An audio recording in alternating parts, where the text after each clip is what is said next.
vein, I'm going to read to you a section of the book. I'm going to read from the hardcover because I've had more time to mark it up and correct all the errors of fact and fiction. And I'm going to read to you a little bit about 5 foods of the New World, and maybe a 6th too. We'll see. But before the discovery of the New World, the average European ate a relatively simple diet of cheese, cow stomachs, and beer, the Mediterranean diet. The Belgians were cannibals. So you can understand why the Europeans wanted spices from Asia so badly, because their food tasted terrible. And that is why when Columbus made his bold claim that the earth was round and China was secretly an island in the Caribbean, Queen Isabel was just desperate enough to take him seriously.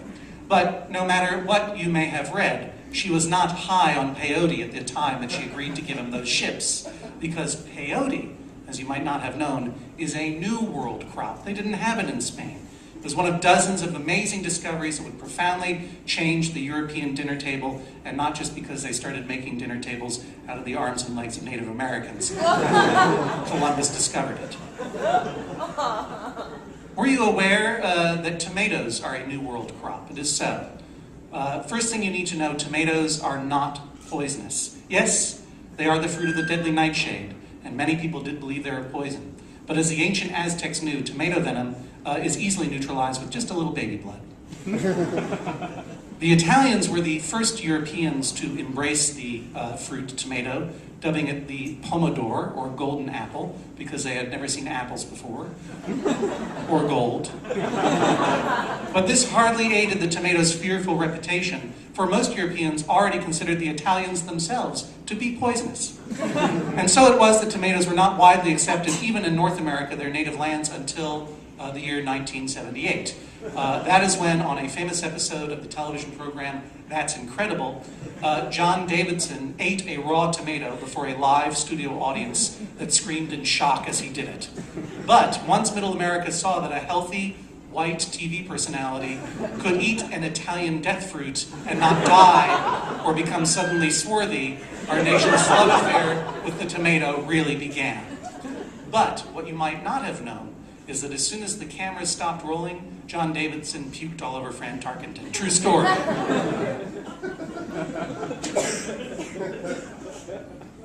Brazil nuts. Largely considered by experts to be the worst nuts, these large, tasteless fruits of the Bertholletia excelsa, or shitty nut tree, indeed were first discovered in a can of mixed cocktail nuts in Para, Brazil, but they actually originate in Wilkes-Barre, Pennsylvania, home of Planter's nuts. It was in the Planter's Nut Laboratories that the Brazil nut was first engineered as a cheap, heavy dupe nut or slug nut to balance out the cashews and other good nuts in their popular mixes. Not only is the Brazil nut worthless and disgusting in its nut state, the Brazil nut itself is also spiteful, quickly turning rancid in the can due to its high fat content and spoiling things for everyone. However, the Brazil nut can be transformed into a useful oil when you crush and pulverize it, which is about what it deserves. The Brazilians use Brazil nut oil widely for soap, cooking, and sex. And it is said you can actually light a whole Brazil nut and it will burn just like a candle, but I would not advise that you test this, as it would require you to be alone with a Brazil nut for some period of time in the dark. Tobacco.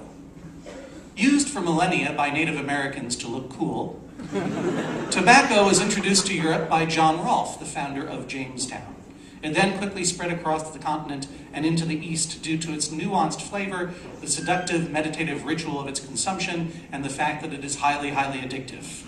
Across the globe, tobacco would be enjoyed in many forms. It would be smoked and chewed, snuffed and rubbed into the eyes, injected between the toes, and snorted off a woman's breasts. This was a favorite method of Sigmund Freud's, and the source of his famous saying, "Sometimes snorting tobacco off a woman's breasts is just snorting tobacco off a woman's breasts, unless she is your mother." When the character of Joe Camel was introduced in 1987 to sell cigarettes to children, the character was considered to be somewhat controversial. However, it was not the first time tobacco had been advertised with a penis.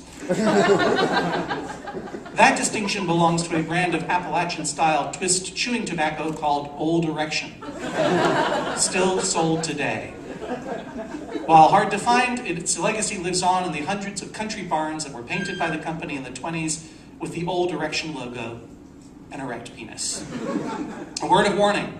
While smoking cigarettes or chewing tobacco from a bag with a penis on it is extremely glamorous, it also might give you cancer, which a few scientific studies show might be hazardous to your health. That said, it is absolutely safe to smoke cigarettes if there is a picture of an Indian on the package. Those are the good kinds. Corn. In the British Islands, corn is a generic term meaning any sort of grain. Thus, the old Irish song John Barleycorn actually translates as John Barley Barley, or John Barley any sort of grain, but not John Barley maize, because maize specifically means corn. What I'm talking about is the food that you eat on cob, other than pork on a cob. I mean, you know what I'm talking about. Corn. Its simple and distinct genetic strains, red, blue, Indian, and pop, made it easy to hybridize and extremely attractive to mad scientists who like to develop mutant corns. While the hybridization programs would revolutionize commercial agriculture, the initial hybrid corns were ridiculed and displayed at sideshows as horrible freaks. Often a prize was handed out to the first person whose horrible taunts would make the corn cry. Corn is exceedingly versatile. It can be made into gas, plastic, commercial sweetener, dictionaries, and oil. While passable as oil, it is not as good as Brazil nut oil for sex, and that is why there are more Brazilians than Nebraskans. The husks of the corn can be woven together and worn as tiny, tiny skirts, or folded into the most depressing dolls in the world. Dried, multicolored Indian corn can be hung on your door in autumn to indicate that you regret the genocide.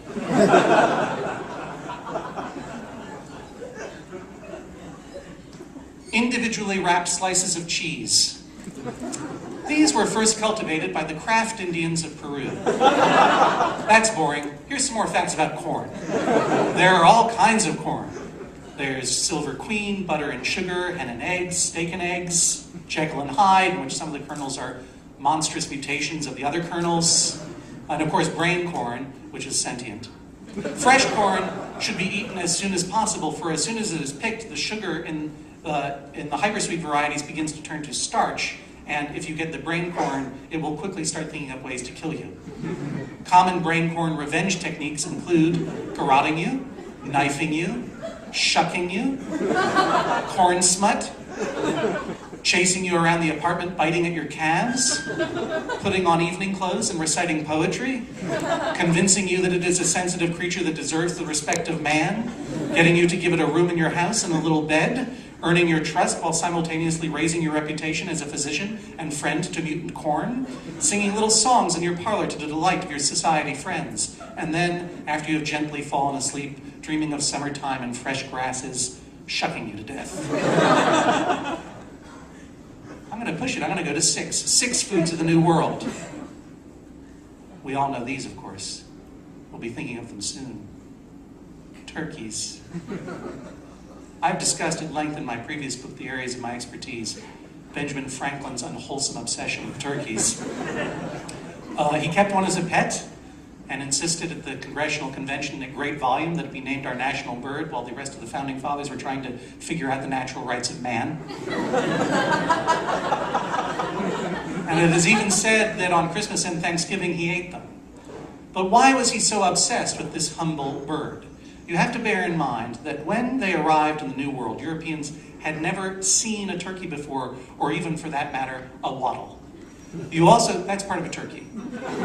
Someone explain to everyone else. You have to bear in, it's what I have. It's what I have now that I'm 38. You also have to bear in mind that the wild turkey of the 17th century was a distinctly different animal from the cultivated domestic turkey that we know today. For one thing, it was 6 feet tall, and Native Americans used it for jousting. For 2, it had a long serpentine tail with spikes on the end of it, and for 3, its wattle was made of silver. So in that context, I trust you understand why this creature instantly seemed so foreign and exotic to the English. Indeed, as foreign and exotic as the land of Turkey itself, hence the name. Indeed, before the moniker of turkey stuck, the term was interchangeable with other European names for the bird, including the Ottoman hen, the foreign fowl, the Persia bird, the Constantinople duck, and chickadee China, the Chinese chicken. And those are your 6 foods of the New World.